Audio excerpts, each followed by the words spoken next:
ഇന്ന് നമുക്ക് വെള്ളരിക്ക കൊണ്ടൊരു പുളിശ്ശേരി ഉണ്ടാക്കാം. ഇത് വെള്ളരിക്ക ചേർത്ത് വെള്ളരിക്ക കഷ്ണങ്ങൾ അരിഞ്ഞ് വേകാനുള്ള വെള്ളം ഒഴിച്ച് അല്പം മുളക് വിട്ട്, ഒരു മുളക് ഇട്ടിട്ടുള്ളൂ, ഒരല്പം കൊച്ചുള്ളിയും ഇട്ട് ഉപ്പും ചേർത്ത് നമുക്ക് വേവിക്കാം.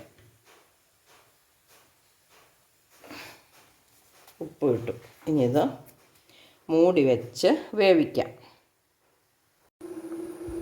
നമുക്ക് മോര് കറിക്കുള്ള അല്ല വെള്ളരിക്ക പുളിശ്ശേരിക്കുള്ള അരപ്പ് റെഡിയാക്കാം. അപ്പം ഞാൻ തേങ്ങ എടുത്തു, മുളകിട്ടു, അല്പം മഞ്ഞളിട്ടു, ഇനി അല്പം ജീരകവും ഉള്ളിയും കൂടെ ചേർത്തരയ്ക്കാം. ഒരു പൊടിക്ക് ഇച്ചിരി കറിയല്ലേ ഉള്ളൂ, അതുകൊണ്ട് ഇനി നമുക്ക് 2 ഉള്ളിയും കൂടെ ഇടാം. എന്നിട്ട് ഇതൊന്ന് അരച്ചെടുത്തുകൊണ്ട് വരാം.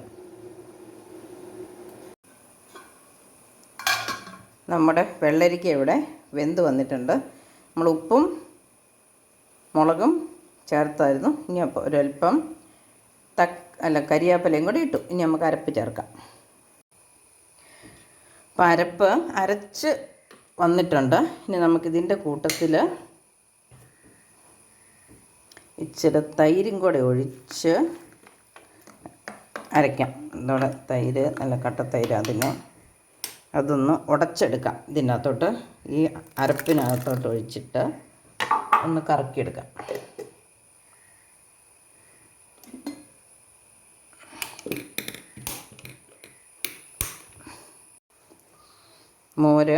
തൈര് അരപ്പിനകത്തിട്ടൊന്ന് കറക്കിയെടുത്തു.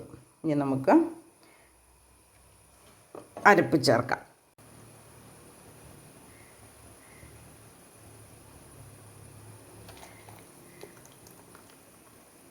പുളി നോക്കിയിട്ട് കുറവാണെങ്കിൽ അല്പം മോരും കൂടെ ചേർക്കാം.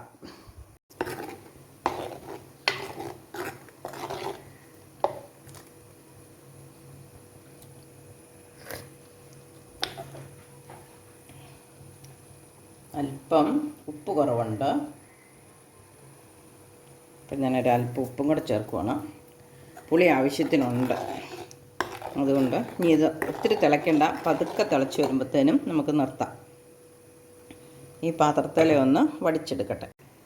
ഞാനിവിടെ നന്നായിട്ട് വടിച്ചെടുത്തതേ ഉള്ളൂ, വീണ്ടും വെള്ളമൊന്നും ചേർത്തില്ല കേട്ടോ. പതിയെ തിള വരുന്നുണ്ട്, നന്നായിട്ട് ആവി വന്നു. കാഴ്ച പാലായിരുന്നു. അപ്പോൾ പിന്നെ നമുക്കിനി അത് ഓഫാക്കാം. ഇനി കടുക് പൊട്ടിച്ചാൽ മതി. തീ ഓഫാക്കാം. ഒത്തിരി തിളച്ച ചിലപ്പം പിരിഞ്ഞു പോകും. കാച്ചിയ പാൽ പിരിയാൻ സാധ്യതയില്ല കേട്ടോ. കാച്ചാത്ത പാലാണെങ്കിൽ നമ്മൾ പ്രത്യേകം ശ്രദ്ധിക്കണം, പിരിഞ്ഞു പോകും. ഇത് തിളപ്പിച്ച പാല ഉറയൊഴിച്ചതുകൊണ്ട് പെട്ടെന്ന് പിരിയില്ല, എന്നാൽ പോലും നമ്മൾ ഇളക്കാതെ ഇരുന്ന് തിളച്ചാൽ അത് പിരിഞ്ഞു പോകും. ഇനി നമുക്ക് കടുക് പൊട്ടിക്കാം. നമ്മുടെ കറി നിർത്തിയിട്ട് പോലും പതുക്കെ തിളയ്ക്കാൻ തുടങ്ങുന്നുണ്ട്. തീ ഓഫാണ്, എന്നിട്ടും അത് പയ്യെ തിളച്ചിക്കാൻ തുടങ്ങുന്നുണ്ട്. മൺചട്ടി ആയതുകൊണ്ട് ചിലപ്പോൾ അത് ഇടയ്ക്കൊന്ന് ഇളക്കിയില്ലെങ്കിൽ പൊങ്ങി വന്ന് ചാടിപ്പോവും. അപ്പം ഞാനിവിടെ കടുക് പൊട്ടിക്കാനുള്ള പാത്രം അടുപ്പത്ത് വെച്ചിട്ടുണ്ട്. ഞാൻ അല്പം നെയ്യാണ് ഒഴിക്കുന്നത്. പാൽപ്പാട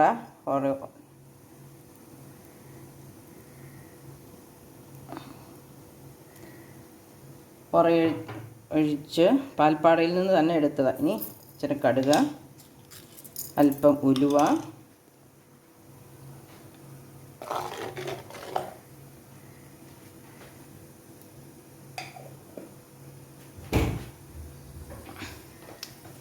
അത് പൊട്ടി. ഇനി അല്പം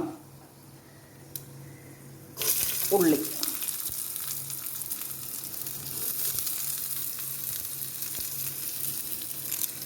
കറിവേപ്പില,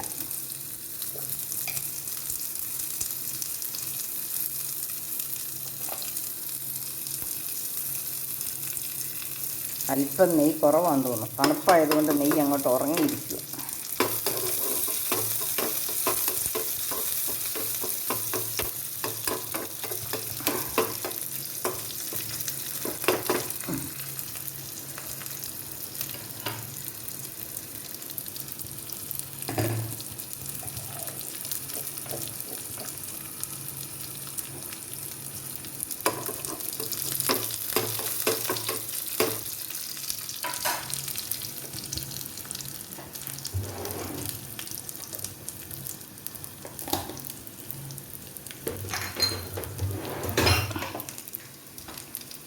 നല്ല ചൂടുള്ള പാത്രമാണ്. ഞാൻ തീ ഓഫാക്കി വെച്ചു. ഇനി ഒരു സെക്കൻഡ് ഉണ്ടത് നന്നായിട്ട് മൂത്ത് വന്നോളൂ. നമ്മുടെ ഉള്ളി അവിടെ ഇരുന്ന് നന്നായിട്ട് മൂത്തു. ഈ ചട്ടിക്ക് ഭയങ്കര ചൂടാണ്, അതുകൊണ്ട്